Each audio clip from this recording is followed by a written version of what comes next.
خدا کے بزرگ بندہ یوسف کی بات مجھے بہت متاثر کرتی رہتی ہے کہ اس شخص نے وہ خواب جو خداوند نے اسے دکھائے، ان خوابوں کو کبھی مرنے نہیں دیا، بلکہ اس نے ان خوابوں کو زندہ رکھا، کیونکہ وہ خواب اس کی سوچ یا ذاتی نظریات پر مبنی نہیں تھے، بلکہ خدا کی طرف سے تھے۔ جب یوسف کے بھائیوں نے اسے دھمکایا، تب بھی اس نے اپنے خواب مرنے نہیں دیے۔ یوسف کو کنویں میں پھینکا گیا، تب بھی اس نے اپنے خواب مرنے نہیں دیے۔ یوسف قافلے کو بطور غلام بیچا گیا، تب بھی اس نے اپنے خواب مرنے نہیں دیے۔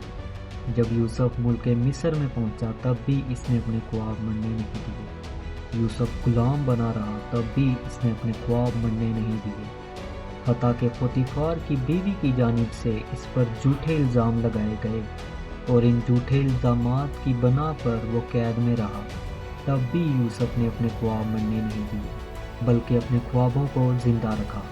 آج میرے اور آپ کے خواب جو خداوند کی طرف سے اس کی خدمت اور اس کے جلال کے حوالے سے ہیں، کبھی بھی ان خوابوں کو مرنے نہ دیں، ان خوابوں کو زندہ رکھیں۔